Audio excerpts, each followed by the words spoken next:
సూర్యాపేట జిల్లాలో మంత్రి ఉత్తమ్ కుమార్ రెడ్డి మున్సిపల్ ఎన్నికల ప్రచారంలో పాల్గొనడం జరిగింది. భారీ ర్యాలీగా కూడా సూర్యాపేట పట్టణానికి చేరుకోవడం జరిగింది. ఇప్పటికే కరీంనగర్, నిజామాబాద్లో వరుసగా ప్రచారం చేసి ఇక సూర్యాపేట జిల్లాలో సుడిగాలి పర్యటనలు చేస్తున్నటువంటి మంత్రి ఉత్తమ్ కుమార్ రెడ్డి మనతో ఉన్నారు. సార్, రాష్ట్ర వ్యాప్తంగా చూస్తున్నాం, రేపే ఇక ప్రచారానికి చివరి రోజు. ఇప్పటికే మీరు నిజామాబాద్, కరీంనగర్లో తిరిగి వస్తున్నారు. ఎలా ఉండబోతుంది సార్ రాష్ట్ర వ్యాప్తంగా? రమేష్, ఇప్పుడు తెలంగాణ వ్యాప్తంగా కాంగ్రెస్ పార్టీ పట్ల, కాంగ్రెస్ ప్రభుత్వం పట్ల ప్రజల్లో ఒక మంచి పాజిటివ్ అట్మాస్ఫియర్ ఉంది. మేము తెలంగాణలో 11వ తారీఖున జరుగుతున్న మున్సిపల్ కార్పొరేషన్, మున్సిపల్ ఎలక్షన్స్లో క్లీన్ స్వీప్ చేయబోతున్నాము. మేము చేసిన అభివృద్ధి కార్యక్రమాలకి, సంక్షేమ పథకాలకి ప్రజలు చాలా బాగా రిసీవ్ చేసుకున్నారు. మా పట్ల ఒక పాజిటివ్ వైఖరితో ఉన్నా అని చెప్పి నేను భావిస్తున్నాను. మున్సిపాలిటీ ఎన్నికల ప్రచారాల్లో కూడా ఎక్కడ చూసినా కానీ మొత్తం మీద రేషన్ కార్డులు కానీ, అదేవిధంగా సన్నబియ్యం కానీ ఇదే ప్రచారాస్త్రంగా, మన సర్పంచ్ ఎన్నికల్లో కూడా అదేవిధంగా జరిగింది, మున్సిపల్ ఎన్నికల్లో కూడా అదేవిధంగా జరిగింది. ప్రజలంతా కూడా ఎలా ఉంది మీరు? రమేష్, ఇది నా అదృష్టంగా భావిస్తున్నా. నేను సివిల్ సప్లైస్ మినిస్టర్ ఉన్నప్పుడు ఈ కాంగ్రెస్ ప్రభుత్వంలో, ముఖ్యమంత్రి రేవంత్ రెడ్డి గారి నాయకత్వంలో ఉన్న కాంగ్రెస్ ప్రభుత్వంలో మేము ప్రజలకి ఇంత పెద్ద మేలు చేసే అవకాశం కలిగిందో నా అదృష్టంగా భావిస్తున్నాను.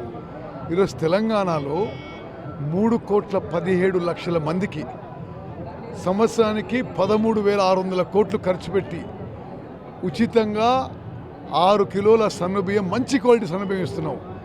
అంటే తెలంగాణ జనాభాలో 85%కి ఇప్పుడు ఫ్రీగా మంచి క్వాలిటీ ఫైన్ రైస్ ఇవ్వడం, ఇది నేను ఈ శాఖలో మినిస్టర్ ఉండడం నా అదృష్టంగా భావిస్తున్నాను. అదేవిధంగా గత 10 ఏళ్లలో కూడా మున్సిపాలిటీలు డెవలప్ చెందాయన్నా కానీ, గతంలో కేటీఆర్ మున్సిపల్ శాఖ మంత్రిగా ఉన్నప్పుడే మున్సిపాలిటీలకు నిధులు వచ్చాయి. కానీ ఈ 2 ఏళ్లలో కాంగ్రెస్ పార్టీ మున్సిపాలిటీలకు ఏం చేసిందని కూడా వారు అసలు 10 ఏళ్లలో మున్సిపల్ కార్పొరేషన్ని, మున్సిపాలిటీని భ్రష్టు పట్టించింది వాళ్ళే. ఈరోజు వాళ్ళు మాట్లాడడం ఇది హాస్యాస్పదం. రమేష్, నేను ఒక ఓవరాల్ పాలసీగా చెప్తున్నా. మేము మా ప్రభుత్వంలో గమనించింది ఏంటంటే, జాతీయ స్థాయిలో కానీ, తెలంగాణ రాష్ట్ర స్థాయిలో కానీ కొంత అర్బనైజేషన్ వేగవంతంగా జరుగుతుంది, పట్టణీకరణ. ఒకనాడు గ్రామీణ ప్రాంతాల్లో ఎక్కువ పర్సంటేజ్ ఉంచే జనాభా ఇప్పుడు క్రమక్రమంగా అర్బన్ ఏరియాస్కి ఎక్కువ పాపులేషన్ షిఫ్ట్ అవుతుంది. అందుకోసం మరి హైదరాబాద్ మహానగరం నుంచి సూర్యాపేట మున్సిపాలిటీ వరకు మేము కొన్ని వేల కోట్లు ఖర్చు పెట్టి ఒక అద్భుతమైన ఇన్ఫ్రాస్ట్రక్చర్ ప్లాన్ చేస్తున్నాము. అంటే రోడ్ సిస్టమ్ కానీ, డ్రైనేజ్ సిస్టమ్ కానీ, డ్రింకింగ్ వాటర్ సిస్టమ్ కానీ, ఎడ్యుకేషన్ కానీ, హెల్త్ కానీ, శానిటేషన్ కానీ, ఈ మొత్తం అర్బన్ ఏరియాస్లో హై ప్రయారిటీతో మేము డెవలప్ చేయబోతున్నాం. నిజామాబాద్, కరీంనగర్ ఆ 2 కార్పొరేషన్లపై కూడా బీజేపీ గురిపెట్టింది. ఇప్పటికే రాష్ట్రం దగ్గర నిధులు లేవు. కార్పొరేషన్ని గెలిపించాలంటే కేంద్రం నుంచే నిధులు వస్తాయి కాబట్టి 2 కార్పొరేషన్లు కూడా బీజేపీ ఎక్కువ స్థాయిలో. కేంద్రం నుంచి తెలంగాణ రాష్ట్రానికి బీజేపీ కేంద్ర ప్రభుత్వం 12 ఏళ్ళుండి ఏమీ మేలు చేయకపోగా అనేక విషయాల్లో నష్టం చేసింది చెప్పి మనం చేస్తున్నా. రమేష్ను ఒక చైతన్యవంతమైన జర్నలిస్టు. 2014లో తెలంగాణ వచ్చింది. తెలంగాణ ఏ బిల్లు ప్రకారం, ఏ చట్టం ప్రకారం అయితే తెలంగాణ రాష్ట్రం ఏర్పడ్డదో, ఏపీ రీఆర్గనైజేషన్ యాక్ట్ ప్రకారం ఏర్పడ్డది. ఆ చట్టం ఆనాటి పార్లమెంట్లో పాస్ అయి భారత రాష్ట్రపతి తర్వాత వారి ద్వారా గెజెట్ నోటిఫికేషన్ వచ్చింది.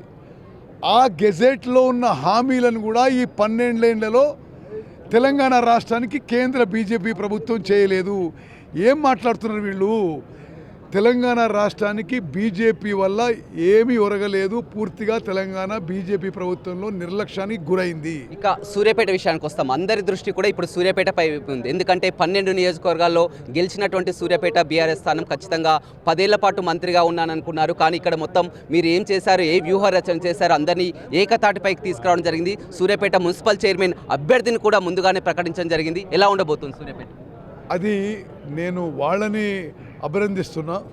సూర్యాపేట నియోజకవర్గ కాంగ్రెస్ నాయకులు వాళ్ళు మెచ్యూరిటీతో, కొంత సమన్వయంతో, కొంత పరస్పర కోఆపరేషన్తో ముందుకు పోవడం నేను వారిని పేరున అభినందిస్తున్నా.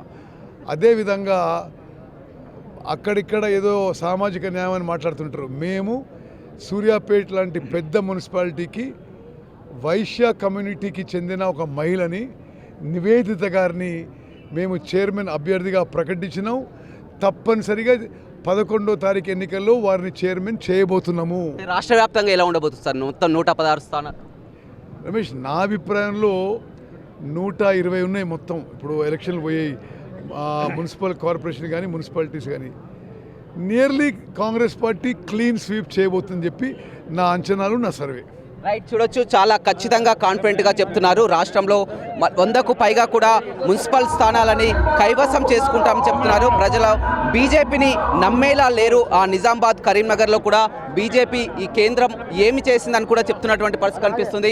మనం చూస్తున్నాం మొత్తం కూడా వరుసగా పర్యటనలు అయితే కొనసాగింది. ప్రచారానికి కూడా ఇక చివరి రోజు కావడంతో కూడా నేతలంతా కూడా ప్రచారంలో నిమగ్నమైనటువంటి పరిస్థితి కనిపిస్తుంది. మంత్రి ఉత్తమ్ కుమార్ రెడ్డి చాలా కీలకంగా తీసుకున్నది ఆ సూర్యాపేట స్థానాన్ని ఖచ్చితంగా గెలిచి తీరుతాం. అదేవిధంగా హుజూర్ నగర్, కోదాడ మొత్తం అన్ని నియోజకవర్గాల్లో కూడా మున్సిపల్ చైర్మన్ అభ్యర్థులని గెలిపించుకుంటామని కూడా మంత్రి ఉత్తమ్ కుమార్ రెడ్డి చెప్తున్నారు. వీడియో రవితో Ramesh, big TV, Suryapet. For more videos like this, subscribe Big TV channel.